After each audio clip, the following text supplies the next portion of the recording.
My husband and I host a lot of dinner parties, and there are a couple of tools that I find myself using over and over in order to help streamline our serving process and to make it really easy for guests to be able to try all of our wonderful foods. So I've picked out my 5 items that I always like to have on hand, and I want to share those with you now.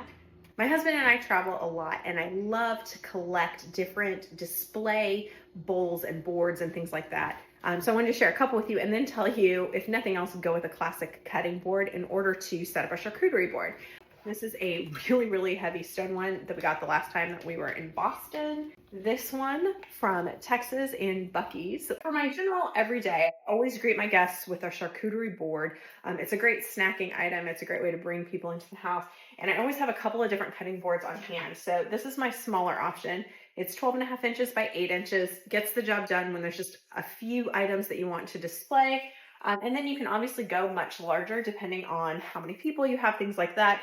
This one is 17 inches by 12.6 inches, and it has some cutouts up here that I liked. And then also if you're like cutting fruit, it's got some indentations here so that the juices kind of go along the edges, which makes it easier to clean. So I like that.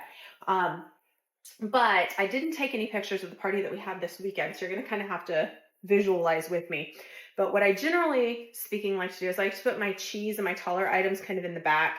I like to put my fruits in the middle because those are bright colors. So you've got strawberries, blueberries, raspberries, cantaloupe, whatever the fruits may be kind of in the middle. And then you've got your nuts, some of your jellies scattered around. And I'm going to show you how I display my jellies and things like that. But sometimes you'll put them on a plate on the side. Like that's where I put my crackers and my baguette slices, but just kind of scatter it around. So you want lots of different textures, lots of different colors, but it's really, really easy to walk in and out with just something that's a perfect rectangle. So I definitely recommend sticking with the cutting board. It's something that we go back to time and time again.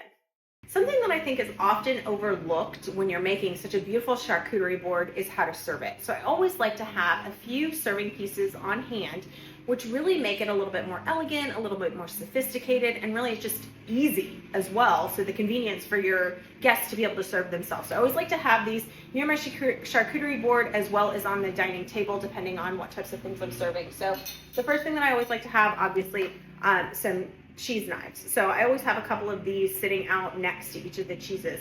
One interesting thing that my husband and I found at a party that we hosted this weekend was that the cheeses that were not cut up, even though we had these knives, people didn't go for. So I guess nobody wanted to be the first one to cut into them. So while we were hosting, my husband went in and he kind of chopped them up and they immediately got taken. So I definitely recommend something like that. And then you need something to spread, like your brie or something like that, some of those spreadable cheeses that you might put on there. A second thing that we always like to have are mini tongs. So we use these for picking up our meats or picking up our cheeses or for picking up fruit, anything that we're really serving. You just need some mini ones that they're quick to grab. So I always have about a dozen of these laid out next to various dishes that I really like to have. These little spoons. So they're great if you drink espresso. You can definitely use these with those. But I like to do it for salt. So if we have some special salts that we're putting out on the table, or if we have honeys or jams or something like that, that you can just get a small spoonful rather than having to scoop it out or have a giant amount of it. These are really nice. So I always have, 6 to 12 of these sitting out next to things as well. Something that I probably have dozens and dozens of, much to my husband's chagrin, are ramekins and pinch bowls of very differing sizes. So typically a pinch bowl is about 2.5 ounces. This one's much bigger. This one is 6 ounces, but the idea is you put salt in it and you can grab a pinch and sprinkle it on.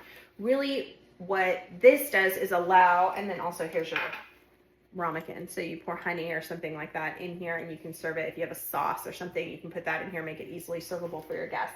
But the whole point of it is to make it so your guests can easily add on some of those additional toppings and things like that is not messy, that's easy for them to access, and that they come in such a wide variety of materials, whether you want ceramic or glass, whether you want it to be a bright blue because that's kind of going with your theme, or something sleek and elegant and maybe making it just clear and classic. It comes in a lot of different materials, so it's a really easy way to make your table look beautiful, but also to make it easy on your guests to get whatever it is that they need. One thing I think people forget, especially when you're having a bigger party and you're gonna be opening multiple bottles of wine, is to have some kind of wine stoppers available for all of the different bottles, because some people are gonna go for reds or whites or champagnes. They're all gonna be open at the same time.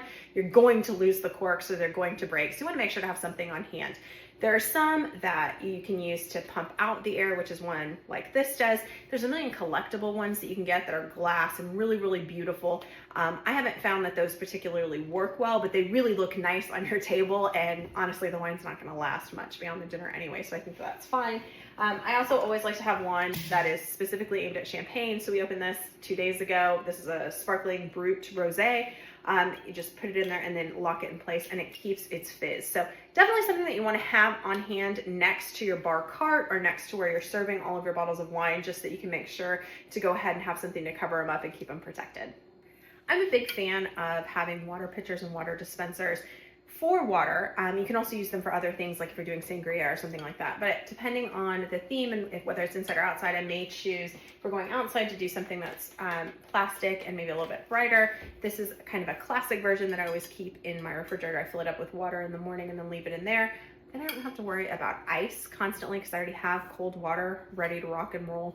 It allows guests to stay hydrated. They can fill this up themselves. It's really, really super easy. Another one, if you want something that's a little bit bigger, is something like this that you can fill up with water, and then it has a spigot, so it makes it easy to turn on and off. I use this a lot with kids as well, and then I'll throw in some lemon or some fruit or something like that to make it really pretty. Add some ice cubes and make sure that this is always available. It just helps a lot with the waste of having water bottles, you know, in like a big ice chest or something like that, which I use when we're having barbecues. But if we're having kind of something a little bit more intimate, you want something easy. You want your guests to be able to access it very, very quickly. And I think that all of these types of options give really pretty ways to display something that you really need to have on hand anyway. So those are 5 of my secret weapons that I like to have on hand in order to have an effortless hosting experience. I hope that you find that you can use these too. Really, the whole point is to make it a lot more stress-free for you and to make it easy for your guests to be able to help themselves to anything that they want. Do you think that I missed something? Please comment below and let me know. Otherwise, I am the Modern Millennial. Please like this video and follow me for more Pearls of Wisdom.